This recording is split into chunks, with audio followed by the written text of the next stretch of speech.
Hola Antonio, muchas gracias por estar aquí. Bueno, muy bien, muy honrado y feliz de poder compartir un poco parte de la historia de mi vida académica y personal y tratar de ayudar a la gente. Antonio Martín Román es experto de nivel internacional en biblioterapia. Es podoctor en psicología, doctor en psicología social, licenciado en bibliotecología y documentación. Ejerce el cargo de jefe de departamento de documentación del Ministerio de Justicia y Derechos Humanos de la Nación Argentina. Es docente de posgrado en psicología y de grado en bibliotecología. Además, ha publicado varios papers científicos por revisión de pares y en su sitio antonioroman.info comparte contenido especializado en biblioterapia. Bien, Antonio, ¿qué personajes te inspiran y por qué? Bueno, bueno, eso es parte justamente de los procesos de la biblioterapia, ¿no? Yo, ahí son varios, no hay un personaje. Yo tuve el placer, el honor, el privilegio de conocer personalmente a Borges cuando estudiaba bibliotecología en la Biblioteca Nacional en los años 80. Apenas salí del secundario, ingresé a estudiar bibliotecología en la Escuela Nacional de Bibliotecarios y evidentemente Jorge Luis Borges, aún estando en su última etapa, ¿no?, de la vida, siempre fue un faro de iluminación. Y junto con él, José Mundo Clemente, que era uno de sus poquísimos amigos, con el que compartió la dirección de la Biblioteca Nacional durante muchos años. Borges era director y Clemente su director o jefe bibliotecario. Bueno, abordé un tema que me marcó para siempre, se llamaba Psicología y Estética del Lector, un libro escrito por José Mundo Clemente. Así que esos son los que de alguna forma marcaron el inicio en esto de la biblioterapia, porque es el primer texto que yo encuentro en el ámbito de la formación académica que está relacionado con la biblioterapia, con la sensibilidad, con distintos aspectos psicológicos que ya en esa época, ya en los años 80, eran abordados por, estos, por estas personalidades tan destacadas, ¿no? ¿Qué otros libros te ayudaron a inspirarte y a motivarte? Bueno, uno de los libros que me marcó en mi juventud, en la escuela primaria, fue Robinson Crusoe, ¿no? Uno podría decir que también el Martín Fierro, el Quijote, o el Lazarillo de Tormes, eso fueron libros que también me impactaron, pero Robinson Crusoe tenía era para mí un viaje mágico, ¿no?, donde una persona en situaciones de desprotegido de todo y sin nada, prácticamente con su ingenio y con muy poquita suerte, que encontraba cosas y bueno, fue construyendo su vida, ¿no?, en esa isla.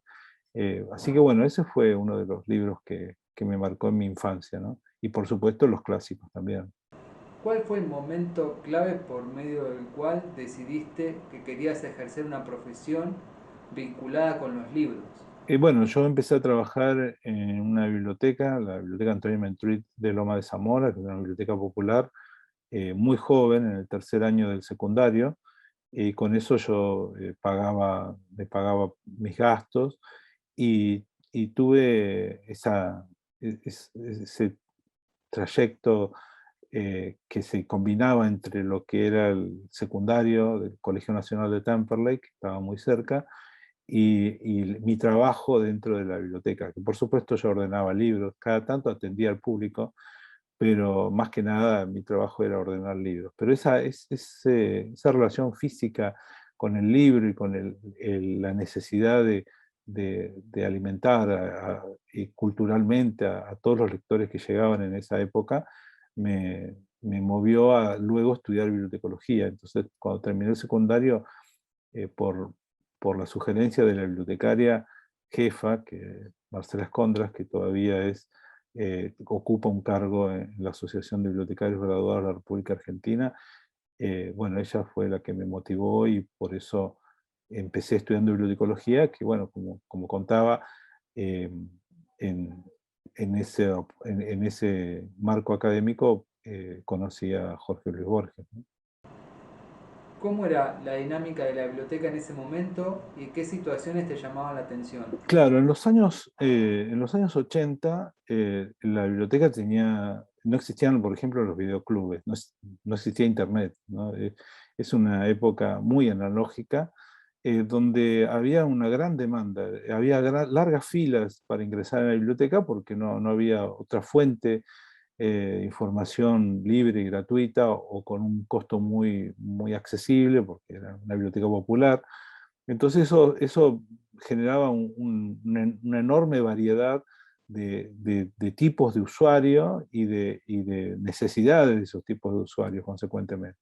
Entonces tenías a un chico que era lo que luego se llamaron nerds, que le gustaba investigar por investigar y eran ávidos de conocimiento, otros que y venían con un fin determinado, otros que eran profesionales, otros que eran amas de casa, o señores que necesitaban ampliar su vocabulario o leer o entender algunas noticias que salían impresas en los diarios.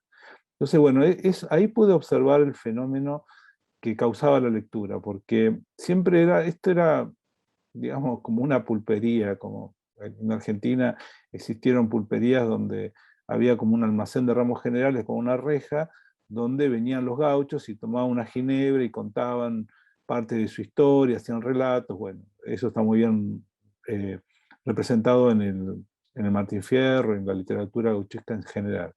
Bueno, la biblioteca funcionaba un poco de esa forma en esa época, y nos íbamos transformando en un océano de 5 centímetros de profundidad, porque era un océano de conocimientos, donde podíamos ir desde el derecho hasta la biología, la botánica o cualquier área del conocimiento, y nos prendía, la verdad que quienes estábamos ahí nos prendíamos con esas cosas, y había publicaciones como el Correo de la UNESCO, donde, por ejemplo, se hablaba de una enfermedad que había aparecido, que era el SIDA, que era algo muy raro. Entonces, bueno, teníamos como información, administrábamos información. Era, como dice el doctor Jesús Lau, la biblioteca en esa época era una tienda de abarrotes, donde la gente iba, tienda de abarrotes sería como un almacén para Argentina, ¿no? El doctor Jesús Lau es mexicano. Entonces él habla sobre eso, ¿no? Como que las personas iban y querían querían cocinar, por ejemplo, una pizza, y bueno, pedían harina, queso, todo lo que llama una pizza. Entonces el bibliotecario a demanda iba y le llevaba la información. Luego vino un cambio de paradigma muy grande, en donde la información ya no era necesario ir a buscarla en las bibliotecas en general, ¿no? Siempre es bueno usar las bibliotecas, pero como que la gente empezó a utilizar ese tipo de usuario más general, empezó a usar Internet, y bueno, y con eso hoy en día la biblioteca se transformó de un almacén o una tienda de abarrotes en una cocina gourmet, donde el gestor de información, el bibliotecario que está ahí, lo que hace es armarle a pedido un plato, por decirlo así, donde él se pueda servir su conocimiento, donde la habilidad se encuentra en la selección, porque hay tanta información que hoy en día no es falta de información, sino hay una sobre exposición de información, donde uno busca un tema, como puede ser, no sé, algo del derecho civil o algo que tenga que ver con la cría de abejas o cualquier eh, tema similar, y en la recuperación de los buscadores pueden ser miles o millones de datos. Entonces, bueno, ahí está el entrenamiento que tienen los profesionales de este tema para poder seleccionarlo. Pero eso no tiene estrictamente que ver con la biblioterapia, eso tiene que ver con la forma en que se gestionaba y se gestiona la información. Y eso lo realicé durante muchísimos años, y en un momento me di cuenta, cuando empecé a trabajar en las cárceles, yo tengo más de 30 años de experiencia en cárceles, en donde me di cuenta que ahí sí había un cambio diferente. Ahí es como que el tiempo se había detenido. Eso es un dato muy interesante, porque la persona privada de libertad se encuentra en un paradigma anterior de acceso a la información. La biblioteca tiene ese enorme valor, la biblioteca de una cárcel, que lo tenía en los años 80 el ciudadano común, porque no compite con Internet, porque en general no tienen acceso a Internet, la televisión es muy limitada y tampoco tiene proceso de interacción, las expresiones artísticas como el teatro o el cine, o bueno, cualquier otro tipo de actividad que uno puede hacer en libertad, estando privado de libertad, es más difícil, y es más esporádico, ¿no? En cambio, el libro sí se transforma en un instrumento, o un artefacto, como le gusta decir a los psicólogos, donde se genera un proceso muy especial en la persona que le lee y le permite esa lectura, cambiar la lectura de la realidad. ¿Y esto cómo funciona? Que es muy interesante verlo. Las personas que están privadas de libertad han cometido un delito. Podemos decir que la cárcel está constituida por una población penalmente seleccionada. O sea, no cualquiera está dentro de una cárcel. Está dentro de una cárcel, o bien la persona que es penitenciaria, que trabaja en la cárcel, o algún profesional que trabaje como un médico, maestro, distintas personas, o personas que han sido seleccionadas por la sociedad penalmente. O sea, han cometido un delito que constituyó la razón por la cual se le quita la posibilidad de estar, de deambular libremente. Pero eso que se le quita en realidad tiene que ver con muchas cosas que serían difíciles de desarrollar rápidamente, pero voy a hacer un gran esfuerzo y voy a dar un ejemplo. El delito va cambiando, ¿no? Es decir, en Estados Unidos se prohibió en una época, estaba prohibido el tomar alcohol. Bueno, ahora no. Entonces, lo que era un delito, el tráfico del alcohol era penado, lo que era un delito, hoy ya no lo es. Entonces, el delito va cambiando conforme a los distintos enfoques que cada gobierno hace dentro de su país. Entonces, bueno, ahí tenemos el tema del delito. Hubo una persona que estuvo privada de libertad, que fue Viktor Frankl, que era un psiquiatra de la Escuela de Viena, que fundó la Escuela de la Logoterapia, donde él fue privado de libertad, pero no porque había cometido un delito, sino porque la estructura, digamos, legal, por decirlo así, del nazismo, determinó que tenía que ser apartado e incorporado dentro de un campo de concentración. En ese campo de concentración, él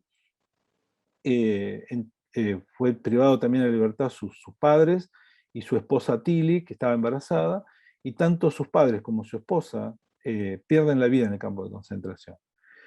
Él, cuando ingresa la primera vez, esconde dentro de sus ropas su tesis, ¿no? Que era la tesis sobre la logoterapia, que la había hecho antes de estar privado de la libertad.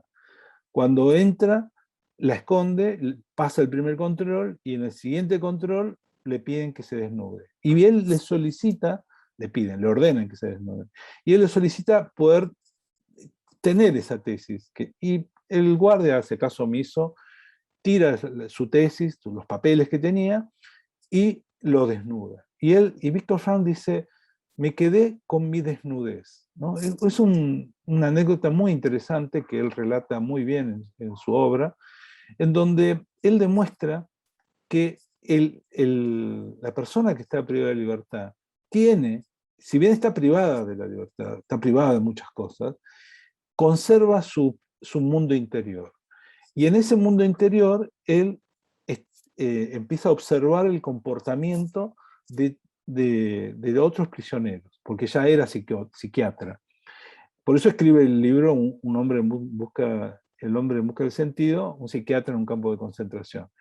Y empieza a observar el comportamiento de esos prisioneros, inclusive su propio comportamiento, y ahí se da cuenta que ese proceso de introspección y cierta situación especial que él determinó neurosis noógena, que es como un vacío existencial, una frustración existencial, donde el hombre en condiciones muy, muy extremas logra encontrar, él hace un relato muy interesante sobre dos prisioneros que observaban un charco donde se reflejaba el cielo. Ahí, aún en esas condiciones tan extremas, le pueden encontrar el sentido de la vida. Aunque él observa que en el campo de concentración, que podríamos decir, de acuerdo a Goffman, que es una institución total, instituciones totales son aquellas instituciones que tienen distintos controles para dormir, para comer, para trasladarse, o sea, controlan a sus habitantes de distintas formas. Una de las instituciones puede ser un neuropsiquiátrico, un asilo de ancianos, un cuartel militar, una cárcel, un campo de concentración. En ese contexto, que son instituciones totales, en esta institución, en donde él sobrevivió de las más crueles de la historia de la humanidad, él observa lo que después acuña el término que se llama neurosis noógena. En esas neurosis noógenas, que es ese vacío existencial que sufren comunidades que están sometidas o aisladas, el proceso de introspección es más probable. Dentro de ese contexto, él, por una investigación que hice para mi tesis doctoral en Austria, creo que en la inauguración de la Feria del Libro, creo que en el año 1974, no recuerdo exactamente la fecha, él habla sobre la autoterapia a través de los libros, ¿no? Lo que podríamos denominar biblioterapia. Él da su conferencia en alemán, a la cual yo pude acceder gracias a la Biblioteca Nacional de Austria, que conservaba los audios. Hicieron una investigación muy interesante y bueno, pude acceder a ese documento primario donde él habla por primera vez de la biblioterapia, que la vincula a la neurosis noógena y a la posibilidad que brinda el libro como un artefacto que opera dentro del mecanismo intrapsíquico. Esto luego no queda en una conferencia, sino que va uniendo a lo largo de su vida, va uniendo distintos conocimientos, distintas experiencias. Él mismo replantea el sentido de su vida, porque él originalmente era un médico muy prestigioso en los años 40, que ya tenía trabajo, que estaba felizmente casado, esperando un hijo o una hija, con los padres vivos. O sea, él ya tenía un sentido en su vida. Cuando él cae en el campo de concentración y pierde a toda su familia, tiene que replantear ese sentido de la vida. Y el replanteo tiene que ver con difundir esta escuela, que es la logoterapia, y empieza a viajar por el mundo, ha escrito muchos libros, y una biografía muy rica y muy interesante de abordar, y viaja. En esos viajes, viaja y ingresa a unidades penitenciarias, como por ejemplo en Estados Unidos, en donde le dio una charla sobre la logoterapia bueno, los libros, y bueno, y quedan tan satisfechos estas personas por su discurso, por su entusiasmo y por esa promoción que hacía de encontrar el sentido de la vida, aún en las situaciones más difíciles, habiendo el Estado en situaciones más difíciles que los propios internos, los propios presos en Estados Unidos, a los cuales le estaba hablando. Fue tan movilizante esa conferencia que el director de la cárcel le propone a él hablar con un interno que estaba condenado a muerte, nada menos, una persona que estaba en lo que llaman el pasillo de la muerte. Un hombre negro, o de color, como ustedes quieran llamarlo, que había cometido un asesinato, creo que de un policía, y estaba condenado a muerte. Entonces él accede a ese pedido del director y le propone la lectura de un libro que es La muerte de Iván Lynch de León Tolstoy. Un libro que Gandhi, por ejemplo, encarteándose con Tolstoy, le había dicho nada menos que Gandhi, ¿no? Y el gran Gandhi, ¿no? Que ha generado un gran cambio en la sociedad, un hombre único, le escribe a Tolstoy y le dice que ese libro lo había cambiado. Bueno, ese mismo libro es el que le propone a este hombre que lea, él lo lee y luego de que él se retira, este prisionero lo comenta en una entrevista que da un medio local en Estados Unidos, que está registrado y están los documentos, está la publicación, donde le cuenta que ese libro, digamos, operó como un factor resiliente. Sabemos que la resiliencia no tiene que ver con la cura, no es que le dieron la libertad o no lo mataron. Sí lo mataron, sí lo ejecutaron, pero la resiliencia tiene que ver con afrontar desde uno mismo cambios o mejoras. Bueno, eso es lo que pasó y eso es lo que realmente funcionó. Bueno, esas historias tan poderosas, tan impactantes, bueno, luego yo las fui recorriendo, fui viajando por distintos lugares del país y algunos lugares del mundo, visitando cárceles, y mi tesis de grado fue una tesis de características de la metodología de investigación del cruzamiento de variables, que era cuantitativa. Tuve la posibilidad de visitar el 60% de la población penitenciaria federal de nuestro país, que en ese momento la población general eran 10.000 internos. Yo pude acceder a unidades donde en suma estaban 6.000, de los cuales por un sistema de random pude seleccionar y hacer intercruzamiento de variables y preguntar su relación con la lectura. Luego, en mi tesis de doctorado, hice una investigación en donde lo que tomé parte de los datos que había tomado en mi tesis de grado, y en la tesis de doctorado lo que hice fue observar cómo había operado la lectura para las personas que estaban privadas de la libertad, pero que ya se encontraban en libertad. O sea, ex internos, ex prisioneros, personas que a lo largo de los años fui conociendo y por distintos motivos pude dar con ellos un número, por supuesto, mucho más reducido. Por eso la tesis de posgrado es una tesis de tipo más cualitativa, ¿no?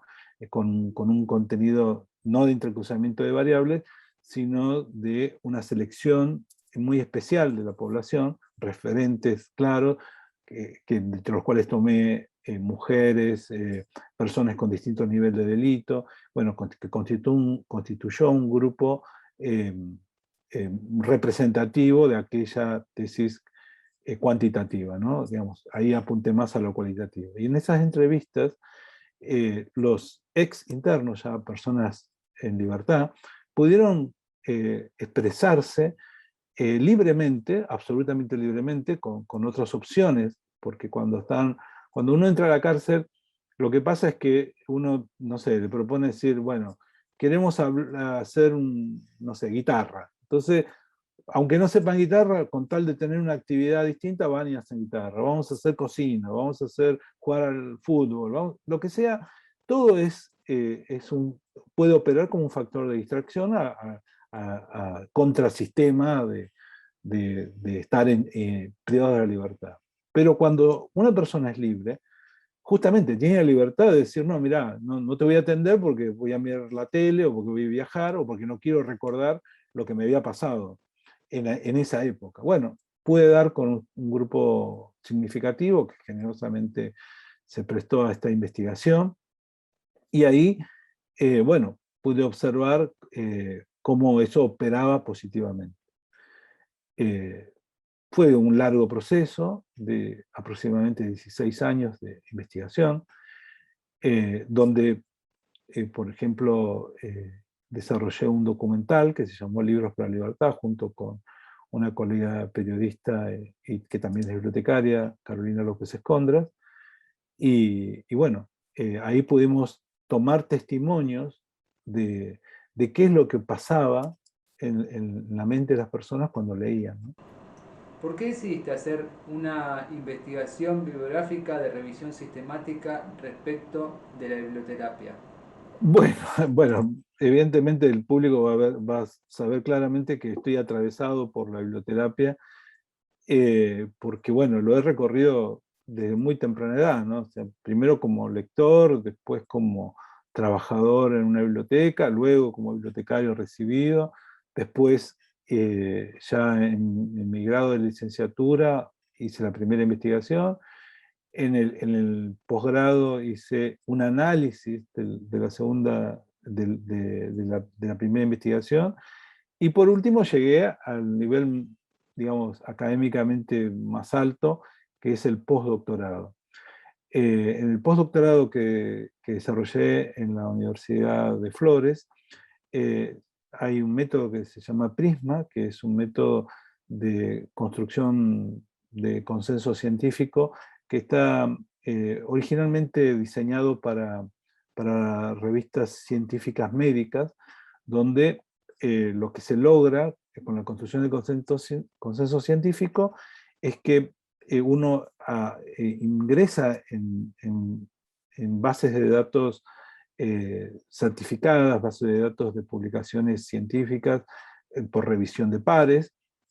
No es que se buscan material de divulgación general, sino artículos que están avalados por instituciones y por profesionales de la más alta capacidad académica para poder evaluar a sus pares, ¿no? Por eso son pares. Y no se publica todo, solamente se publica aquellos que superan esa etapa de selección que hacen los distintos doctores que intervienen en la lectura de estos artículos. Es así que las revistas científicas se miden por impacto, ¿no? Ahora, en este postdoctorado, lo que hice fue buscar en 6 bases de datos que tienen millones de documentos, buscar los documentos referidos a la biblioterapia, a las comunidades vulnerables y la neurosis noógena. Digamos que eran los 3 pilares de mis investigaciones, ¿no? Y construir el consenso científico alrededor de la biblioterapia, digamos, la hipótesis que fue corroborada científicamente era que la biblioterapia opera como un artefacto intrapsíquico que mejora el sentido de la vida de las personas, ¿no? Y bueno, y otras cosas más que también se comprobaron científicamente. Por ejemplo, hay algo que la persona, hay cuestiones que tienen que ver estrictamente, son culturales, de la formación de la cultura del individuo. Hay comunidades que tienen naturalizado, por ejemplo, no sé, en una familia en donde hay conviven personas que cometen delitos, como tanto sea puede ser venta de drogas, robo de autos, estafas. Entonces se naturaliza dentro de la formación del individuo, de los más chiquitos, se naturaliza ese comportamiento al margen de la ley. La ley es una línea que marca lo que es legal y lo que no es legal, lo que está permitido y lo que está prohibido. Eso dentro de la sociedad, pero dentro de una microcomunidad como es la familia, o puede ser el barrio, o una zona o un grupo cultural donde uno vive, bueno, eso puede cambiar, ¿no? Por ejemplo, hay comunidades donde para casarse necesitan la aprobación de los padres, y si no lo hacen, son sancionados. Hay otras comunidades donde está prohibido determinadas orientaciones sexuales. Es decir, está la ley en cada país, pero están las comunidades, que están la microcomunidad que vendría a ser la familia o la comunidad a la cual ellos se integran. Eso estructura dentro de la mente en formación lo que se llama la axiología, que es una escala de valores. Entonces, si en mi escala de valores está bien robar, entonces sé que el Estado me recuerda que estoy cometiendo un delito en el momento que me procesa, me detiene y me priva de la libertad. Pero culturalmente yo creo que está bien ser un pibe chorro, que está bien tener determinada conducta que dentro de mi comunidad está permitida, ¿no? Entonces, cuando muchas personas caen, no digo todas, pero hay un porcentaje, el gran porcentaje de la población penal son personas de nivel sociocultural medio-bajo. Y eso tiene que ver porque en la sociedad en general, la mayoría tiene menos recursos que la minoría, ¿no? Eso es un poco un análisis sociológico, pero la cárcel refleja la estructura social de una sociedad. Es difícil que quienes tienen todos los recursos no puedan pagar la mejor defensa o articular mejor su forma de no caer en prisión. Entonces, aquellas comunidades vulnerables son las que yo he visto personas que privadas de libertad por delitos que son insólitos, ¿no? Robar, por ejemplo, comida en un supermercado o robar una bicicleta, digamos, una sumatoria de delitos, porque uno dice, no, robar una bicicleta, pero si lo roba con un arma, es con un arma de fuego, que es un agravante. Si son dos personas, es un delito en banda, digamos. Y ya, están, sí, robando una bicicleta, pero el delito en general es más grave. Entonces, cuando esa persona cae pierde la libertad y cae en la cárcel, se encuentra que toda su dinámica de la vida se detiene. Y en ese detenerse, dentro de la comunidad carcelaria, tiene distintas actividades para realizar. Muchas son delictuales, es decir, hay presos que se dedican a armar facas, que son como unas armas cortopunzantes, otros que fabrican droga, digamos, todo fuera de la ley dentro de la misma institución penal, ¿no? Cuando la institución penal no tiene los controles necesarios. Y después hay otras que son legales, como por ejemplo practicar deportes, la laborterapia, la musicoterapia, bueno, distintas propuestas que algunas unidades tienen más o menos. Pero hay una actividad específica que es muy diferente a todos, que es la lectura. ¿Por qué es diferente? Porque hay personas privadas de libertad que estando dentro de la cárcel aprenden a hacer, por ejemplo, un oficio, como yo te dijera panadero, o como decía reparador carpintero. Nunca fueron eso, pero empezaron a desarrollar esa habilidad. Cuando salen de la cárcel, a veces continúan la actividad y a veces no, porque el continuar la actividad le rememora esa situación de encierro que tuvieron. Es cambiante, podría ser, no hay una estadística, pero podría ser que mayoritariamente sí, pero hay un alto porcentaje que no quiere volver a hacer ninguna actividad como la que hacía en la cárcel. Ahora, la lectura entra por dos lados. Uno, por la educación formal. Los que estudian el primario, secundario, y en Argentina inclusive pueden estudiar acá algunas carreras universitarias, que es a través de la educación formal. Y después está los que leen por simple distracción. Es decir, donde, por relato de los internos dicen, mira, hay tres formas de evadirte del encierro. Una forma es drogarte, ¿no? Es decir, droga pierde el sentido de donde se encuentra y es una actividad ilegal, absolutamente dañina, que daña la sinapsis de sus neuronas, bueno, pero bueno, es un mecanismo de fuga. Otra es dormir, ¿no? Que es llamativo. Una persona que, digamos, no puede caminar, puede soñar que corre, por ejemplo. Otra es dormir, o sea, dormir mucho tiempo, como que no está consciente de que está preso. Y la tercera actividad, increíblemente, es la lectura, porque cuando uno lee, interopera con esa construcción intrapsíquica que le ofrece la lectura. ¿Y qué tiene que ver eso con la axiología? Y tiene que ver con la estructura de valores. Cuando nosotros leemos una novela policial, yo siempre relato un caso lo relato porque es paradigmático. Un menor adulto en la cárcel de Marcos Paz me cuenta, dentro de una de mis tesis, la batería de preguntas era qué fue lo último que leyó y qué le causó, ¿no? Básicamente esa era la pregunta. Y ella me dice, usted se va a reír, un muchacho de 21 años que había cometido 3 homicidios, que ya estaba para pasar a la cárcel de menores adultos a adultos, o sea, un muchacho digamos, de delitos verdaderamente graves. Entonces dice, mire, lo que yo leí, el último que leí fue Pinocho. Y digo, ¿y qué te causó? Y bueno, me sentí identificado, acá está, identificación, catarsis, insight, que son los tres identificación, catarsis e introspección, que son los 3 procesos de la biblioterapia, donde el muchacho se identificó con la figura de Pinocho, como un hijo que no le hace caso al padre. Ahí está la figura del padre o la figura de la autoridad. O sea, se identifica con una persona que comete un error.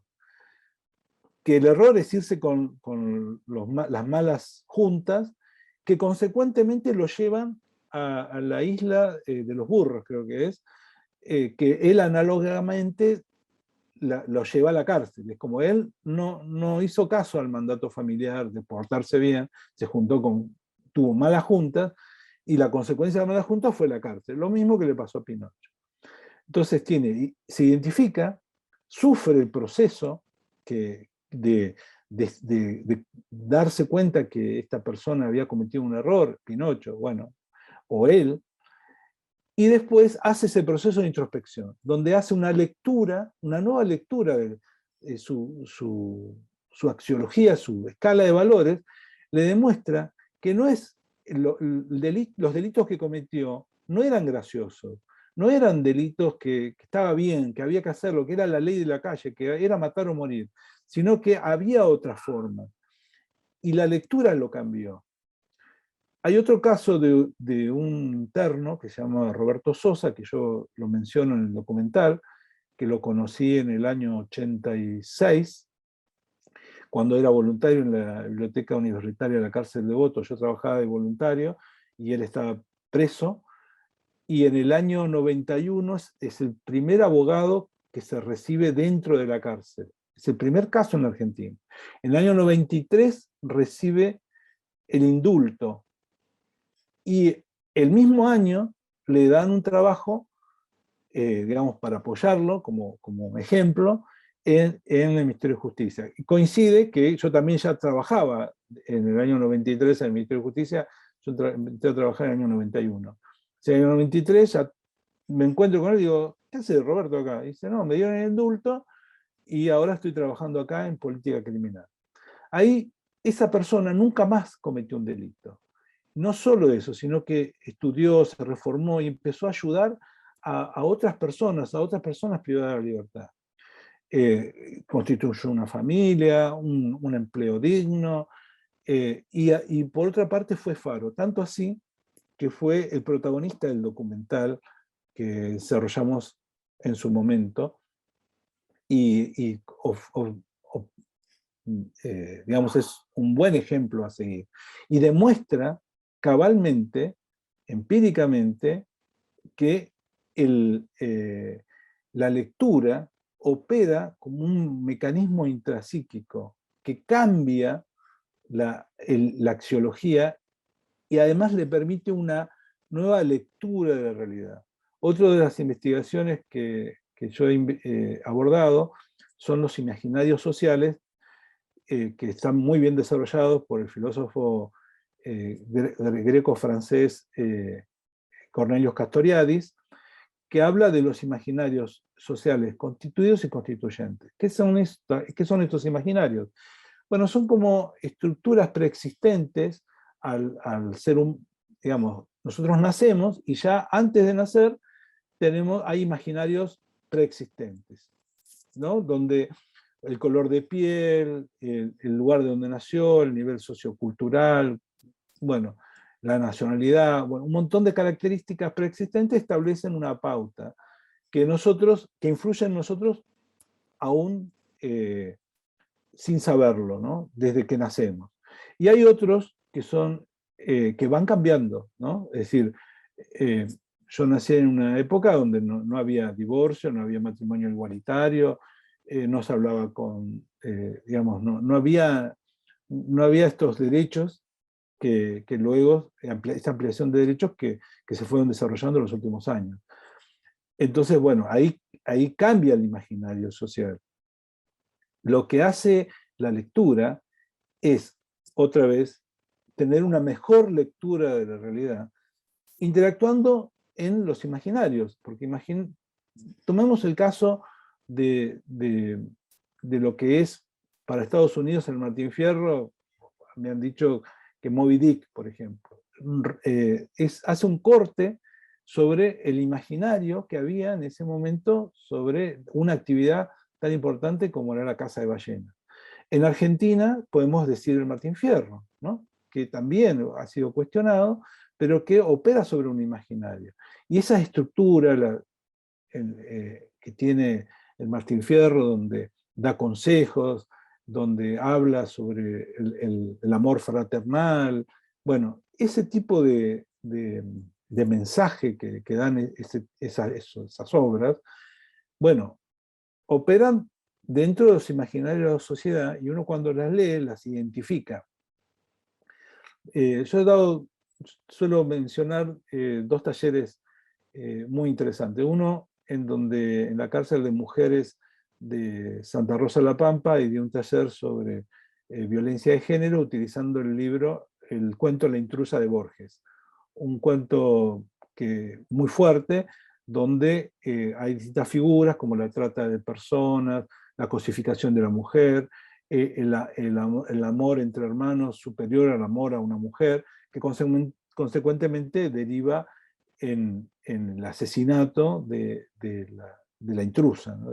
A quien Borges llama la intrusa.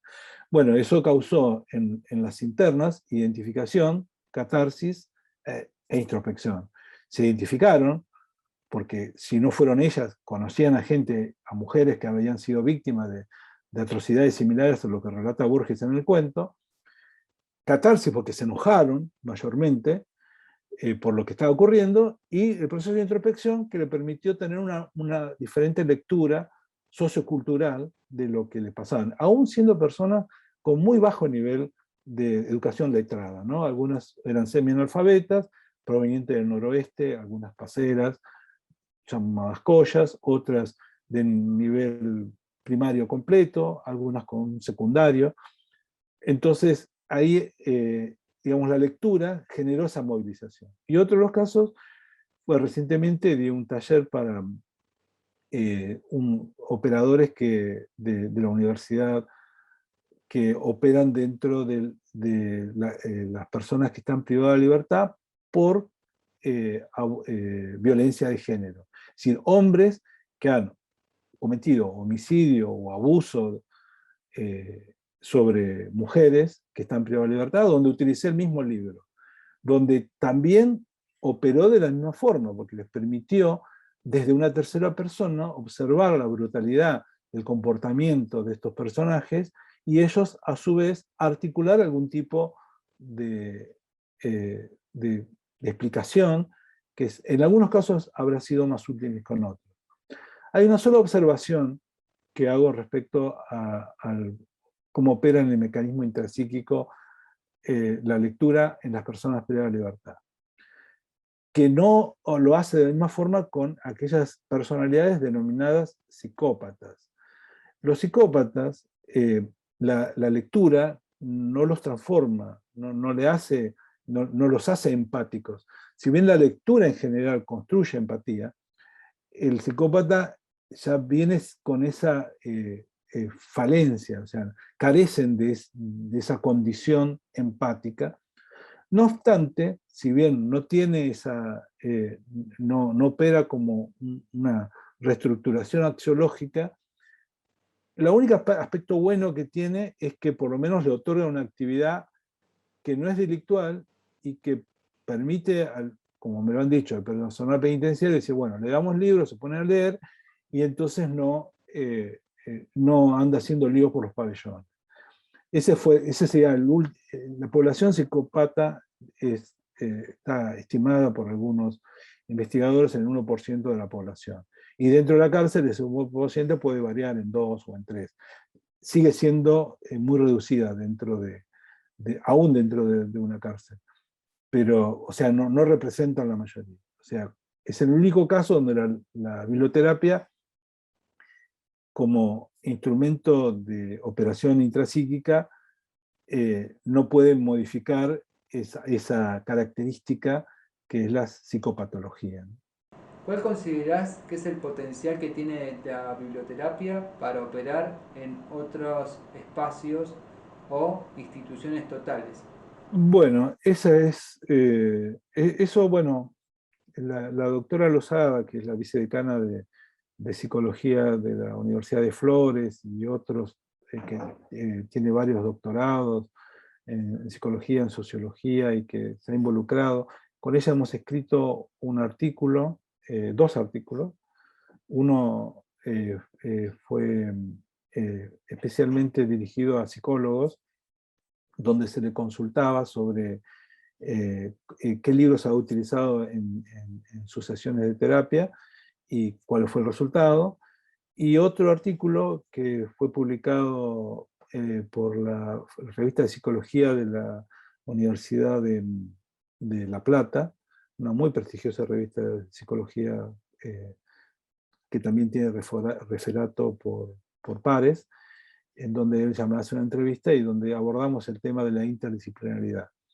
Evidentemente, eh, quien tiene que estar al frente de esto es un profesional de la salud, que es un psicólogo, un psiquiatra, para que esto, dentro de las características patológicas de la patología que tenga el paciente, pueda tener el mejor efecto posible. No obstante, la biblioterapia se nutre, por supuesto, de los bibliotecarios, porque las primeras investigaciones, las primeras tesis doctorales fueron desarrollados por bibliotecarios, que fueron a principios del siglo pasado. Bueno, hubo los primeros casos fue después de la Primera Guerra Mundial, después en la Segunda Guerra Mundial, se utilizaban los libros para las personas que tenían estrés postraumático. Es decir, que en primer lugar pondría a los profesionales de la salud que entienden de cuáles son las patologías y pueden hacer un buen diagnóstico. Por otra parte, tenemos a los bibliotecarios, tenemos a los psicólogos sociales específicamente, a los asistentes sociales, y que en diferente medida pueden operar. Por ejemplo, dentro de una comunidad de ancianos,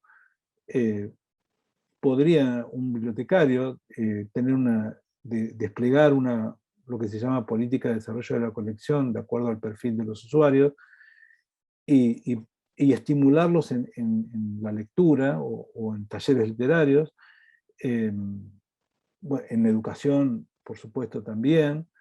Digamos, la biblioterapia interactúa con muchas áreas del conocimiento. Y bueno, es muy rica y es mucho lo que puede hacer, porque lo que hace lo hace dentro del ser humano, dentro de su sentido de la vida, dentro de su espacio intrapsíquico, y es una invitación a habitar nuevos mundos, ¿no? Y eso es lo que pasa con la lectura literaria, ¿no? ¿Hospitales también puede ser?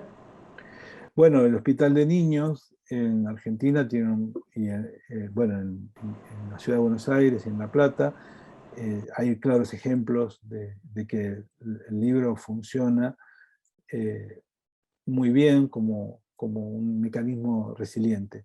Lo que pasa lo que ocurre es, en la vorágine que vivimos en el siglo XXI, la información es lo que algunos llaman el yaísmo, ¿no? Queremos todo ya. Y la lectura es un proceso que que va pasando por etapas. Uno tiene que elegir el libro, tiene que abordarlo, tiene que sentir si le gusta o no le gusta, tiene que identificarse y tiene que introducirse en eso. Por eso no es algo, no es como un medio audiovisual donde uno está en una actitud pasiva, sino el libro demanda una interoperación muy fuerte, muy intensa. O sea, uno no puede leer un libro y, no sé, cortar el pasto. No, si lee el libro no puede cortar el pasto. O sea, demanda la atención, mucha atención. Entonces hay que ver cada caso. En un hospital puede funcionar, en un asilo de ancianos puede funcionar. En distintos lugares donde haya espacios vacíos de tiempo, donde uno tenga que pasar las horas, en vez de pasarlo tiqui con el teléfono, dando me gusta o interactuando en redes sociales, con lo agobiante que eso significa y con la contaminación eh, informativa que eso significa, porque uno interopera sobre lo que le interesa a la red social que uno interopere. Es diferente a la lectura, que uno la elige. Hay como diferencias muy importantes. En la pandemia, por ejemplo, ha pasado mucho que hay gente que ha desarrollado distintas patologías, como por ejemplo la ansiedad o la depresión, en dos puntas, ¿no? Personas que empezaron a convivir cotidianamente, las 24 horas, en un espacio reducido, o personas que han quedado aisladas en un determinado espacio. Bueno, en ambos casos, la biblioterapia puede operar como una ventaja porque invita a que uno se introduzca en la lectura. Es decir, hay que verlo. No es blanco-negro, no es determinista. Hay que abordar el tema y ver cuál es la mejor forma para ayudar a la gente, ¿no? Muchas gracias, Antonio. ¿Pudieras compartir algunas analogías o divergencias que has encontrado comparativamente visitando otras cárceles en el mundo? ¿Algún ejemplo que puedas brindar? Bueno, la cárcel que más me impresionó fue la de Nodia, que está en la India, muy cerca de Nueva Delhi, que tuve el privilegio de poder con el doctor Rishi Tiwari, un especialista en la India sobre biblioterapia en contexto de encierro, donde conocí una realidad de una sociedad muy distinta a la nuestra. Es una sociedad, la India tiene 1.300 millones de habitantes. Esta cárcel tenía más internos que todos los internos del Servicio Penitenciario Federal en todas las cárceles de Argentina, estaban reunidos en un solo lugar. Tenía como 15.000 personas, y en el Servicio Penitenciario Federal más o menos habrá entre 11.000 y 12.000. Así que en una sola cárcel era como una ciudad, una cárcel ciudad, muy impresionante. Y la biblioterapia ahí funcionaba muy bien porque era una sociedad al ser muy atravesada por la espiritualidad, por un sentido espiritual muy importante, que lo ejercían tanto los internos como los guardiacárceles, como las distintas personas que la frecuentan. El relato de los internos y del doctor Rishi Tewari, que hace años que trabaja allí, es muy esclarecedor, en donde explica esto mismo que ocurre, pero tal vez en condiciones mucho más extremas, porque a todo se le suma el hacinamiento, ¿no? Es decir, reunir en un solo espacio tantas personas es algo que es muy difícil de comprender para nosotros.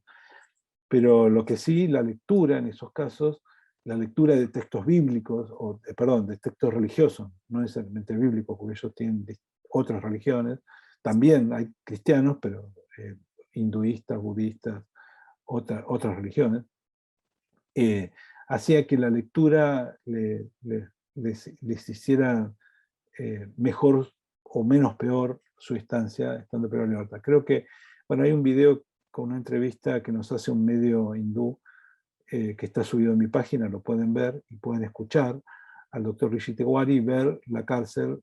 Está tan impresionante que imagino que debe ser una de las cárceles más numerosas del mundo. ¿Qué características reúne el marco nacional e internacional a nivel jurídico sobre la instalación y utilización de bibliotecas en las cárceles? Pero es algo interesante. Bueno, es un debate que se está reinstalando en la sociedad argentina. Eh, el- las, Hay unas reglas de tratamiento para personas privadas de libertad que están promovidas por Naciones Unidas, que la Argentina tuvo una fuerte participación, que fueron promovidas durante la presidencia de Perón, que luego quien estaba a cargo de la dirección de penales era Roberto Pettinato Padre, bueno, impulsó estas medidas humanitarias, dentro de los cuales estaba la obligatoriedad de existencia de bibliotecas. En el año 2015 cambiaron de nombre, se llamaron Reglas Mandela, estaba muy bien que le pongan ese nombre, pero bien se podrían llamar Reglas Buenos Aires porque fueron muy impulsadas desde Argentina en su momento, ¿no? Estas Reglas Mandela, cuando cambia de nombre, cambia alguna de sus, se actualiza alguna de estas recomendaciones, pero bueno, la biblioteca sigue presente. Y en Argentina, la ley de ejecución penal toma esta norma y la incluye donde establece la obligación de existencia de bibliotecas. Y después, en una reforma de la ley 24.660, que es la ley de ejecución penal, la ley de educación se incorpora una reforma donde articula la existencia de bibliotecas con la misma calidad que la que establece la ley de educación para todos los establecimientos educativos. O sea que la Argentina está en su corpus normativo, establece la adición a las reglas Mandela, consecuentemente a las bibliotecas, taxativamente lo pone en su ley de ejecución penal, lo amplía con la ley de educación a que tenga la misma calidad, y hoy el debate que se está dando es si las personas privadas de libertad deberían tener acceso a la información jurídica online, que sería como acceso vía internet, ¿no? Porque ahí está el Sistema Argentino de Informática Jurídica, ahí está la doctora Silvia Ciabelli, que es la que promueve esta iniciativa, que le den acceso, o sea, no a internet, sino al acceso a la información jurídica. Esa es una discusión que se está dando. Por su parte, la Asociación de Bibliotecarios Argentinos de la República, la Asociación de Bibliotecarios Graduados de la República Argentina, ACBRA, ha promovido una ley en la provincia de Buenos Aires para que existan bibliotecarios con título, porque en las bibliotecas de cárceles, los que ejercen la función, en su enorme mayoría, diríamos el 98% o el 99% de los casos, no son bibliotecarios, son internos que cumplen la función de bibliotecario bajo la tutela de algún docente de la unidad. Pero bueno, ese es el contexto actual. Gracias, Antonio. ¿Qué anécdota pudieras compartir de alguna de tus visitas a las cárceles o de algún contacto establecido con algún interno? Bueno, hay una anécdota que suelo repetir, que no sé si es tanto que ver con la biblioterapia, pero algo tiene que ver. Yo visité la antigua cárcel del Penal San Martín del Servicio Penitenciario de la provincia de Córdoba, que bueno, ahora ya no existe. Digamos, se le dio otro destino a ese edificio. Y ahí me encontré con varios internos que estudiaban bibliotecología en la Universidad de Córdoba. Universidad Nacional de Córdoba tiene la carrera de bibliotecología. Y algunos internos decidieron estudiar, en vez de Derecho u otra carrera, dijeron, bueno, vamos a estudiar bibliotecología. Y uno de esos era muy promotor de la lectura, de la biblioteca. Inclusive un motín muy fuerte que fue cubierto por los medios de comunicación en su momento, que fue muy impresionante, donde tomaron de rehenes a personal penitenciario, fue muy, muy fuerte. Y es muy raro que esto ocurra, pero que en los motines la biblioteca sea objeto de vandalismo. Eso es muy raro, porque los libros, los internos los consideran propios, porque o entran por la visita o son de ellos y establecen un vínculo con los libros, como un vínculo de pertenencia, ¿no? Todo lo que representa la institución lo destruyen, como inclusive las ventanas, que después le trae frío en invierno, el centro médico, la cancha de fútbol, ellos destruyen, o sea, es un motín y es una rebelión que es violenta. Consecuentemente, la acción son violentas. Pero a la biblioteca en general eso no le pasa, por ese sentido de pertenencia. Y lo que me contaba este interno, que en ese motín se pusieron en fila frente a la biblioteca los presos para evitar que el personal penitenciario rociara con agua los libros, lo que hubiese significado el daño casi irreparable que causan muchas veces el agua en los libros. O sea, ellos defendieron con su cuerpo la biblioteca. Lo más curioso de todo esto es que el interno, después lo volví a ver, en la cárcel, le digo, ¿qué vas a hacer cuando salgas en libertad? Dice, voy a ser apicultor trashumante, voy a llevar colmenas de abejas en su imaginación, ¿no? Es lo que él fantaseaba.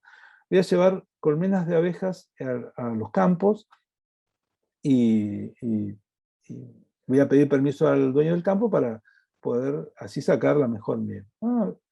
La siguiente vez que fui, se había fugado, ¿no? Una cosa curiosa, ¿no? Porque había tenido una salida transitoria y no volvió. Pero bueno, esa fue una anécdota que me causó, me llamó mucho la atención. ¿Cuál considerás que es una de las claves respecto de la importancia que tiene la lectura? El proceso de identificación, catarsis, introspección, que el enriquecimiento intrapsíquico, emocional, de mejor lectura de la realidad que causa el libro, las imágenes que se proyectan en la mente, en la imaginación, cuando nosotros leemos, no sé, El Principito, cualquier libro de literatura, Lazarillo de Tormes, cualquier libro contemporáneo, cualquier libro que llegue a nuestras manos que nos guste, ¿no? Que nosotros le demos el permiso para ingresar en nuestra colección, en nuestra biblioteca mental, es un paliativo muy, muy importante. Nos puede servir de mucho. Yo creo que esa sería la respuesta. Muchas gracias. Si querés, podés decir unas palabras finales. Gracias. No, que lean, que compartan lectura con los más pequeños, que le lean a los mayores y que disfruten de esta actividad que es tan enriquecedora. Y gracias a ustedes por la convocatoria y por entusiasmar a distintas personas que estamos enrolados en distintos espacios para mejorar la condición humana. Nada más.